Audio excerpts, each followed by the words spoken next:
देश में लगभग 65 लाख पेंशन और करीब 50 लाख केंद्रीय कर्मचारियों के लिए लंबे समय से चल रही एक बड़ी चिंता को आखिरकार सरकार ने दूर कर दिया है।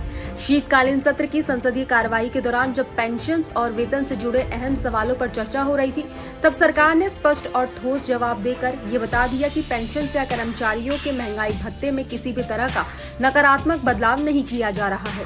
पिछले कई महीनों से चर्चाएं चल रही थी कि आगामी 8वें वेतन आयोग के लागू होने पर कर्मचारियों के मूल वेतन में महंगाई भत्ते को ही मर्ज कर दिया जाएगा। इसी तरह ये भी कहा जा रहा था कि पेंशन की बेसिक पेंशन में महंगाई राहत को जोड़कर उनकी पेंशन की संरचना बदल दी जाएगी। इन अटकलों ने लाखों लोगों के मन में भ्रम और टेंशन पैदा कर दी थी। पेंशन पर निर्भर बुजुर्गों के लिए ये खबर विशेष रूप से चिंता का विषय बन गई थी, क्योंकि उनकी आय का एक बड़ा हिस्सा डीआर पर ही आधारित होता है। तो वहीं लोकसभा में पूछे गए एक सवाल के जवाब में केंद्रीय वित्त राज्य मंत्री पंकज चौधरी ने इन अफवाहों पर पूरी तरह विराम लगाते हुए कहा कि सरकार के पास इस समय न तो मूल वेतन में डीए को मर्ज करने का कोई प्रस्ताव है और न ही पेंशन की बेसिक पेंशन में डीआर को जोड़ने की कोई योजना है। उनका स्पष्ट कहना था कि सरकार मौजूदा व्यवस्था को ही जारी रखना चाहती है। इसका अर्थ ये हुआ कि जिस तरह अभी कर्मचारियों को डीए वेतन के साथ अलग से मिलता है, उसी तरह आगे भी मिलता रहेगा और पेंशन को भी पेंशन में डीआर पहले की तरह ही अलग से मिलता रहेगा।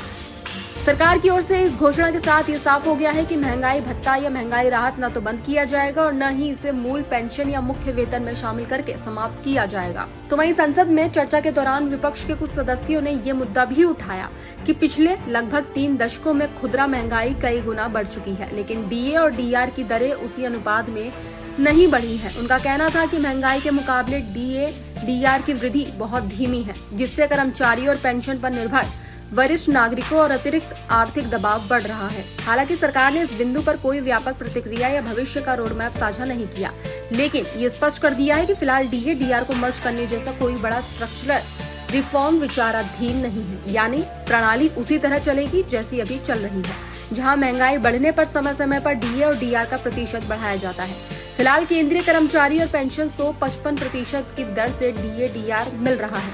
कुछ ही समय पहले अक्टूबर में दिवाली के अवसर से ठीक पहले सरकार ने डीए और डीआर में 3% की वृद्धि की थी, जिससे ये दर 50 से बढ़कर 55% हो गई। कर्मचारियों को ये बढ़ी हुई राशि उनके वेतन में डीए के रूप में मिलती है, जबकि पेंशन को ये लाभ डीआर के रूप में उनकी पेंशन में जोड़कर प्राप्त होता है। ये व्यवस्था सालों से चली आ रही है और सरकार ने साफ कर दिया है कि इसमें कोई परिवर्तन नहीं होगा।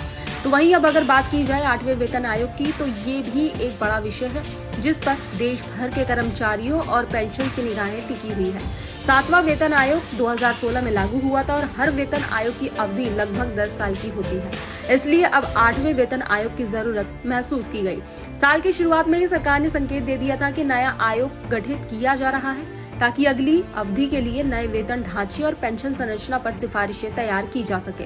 संसद में ये जानकारी भी सामने आई है कि 8वें वेतन आयोग का गठन कर दिया गया है और आने वाले समय में इस पर महत्वपूर्ण निर्णय लिए जाएंगे।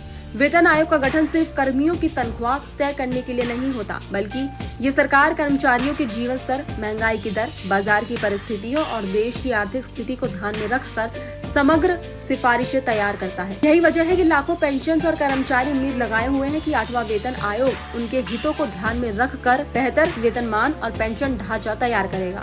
कई एक्सपर्ट्स ये भी कह रहे हैं कि इस बार आयोग को महंगाई के तेजी से बढ़ते प्रभाव को देखते हुए डीए डीआर में समुचित वृद्धि या उनके रिफॉर्म्स करना चाहिए। हालांकि सरकार इस पर क्या निर्णय लेगी, ये आने वाले महीनों में पता चलेगा। तो वहीं कुल मिलाकर शीतकालीन सत्र के दौरान सरकार द्वारा दिए गए लिखित जवाब ने पेंशन और कर्मचारियों की सबसे बड़ी चिंता को काफी हद तक कम कर दिया है। सरकार ने एक तरह से ये भरोसा दिलाया है कि वर्तमान प्रणाली में किसी भी तरह का ऐसा बदलाव नहीं होगा जिससे उनकी आय में कमी आए या उन्हें आर्थिक झटका लगे। डीए और डीआर पहले की तरह जारी रहेंगे और किसी भी प्रकार की कटौती या मर्जर की योजना नहीं है।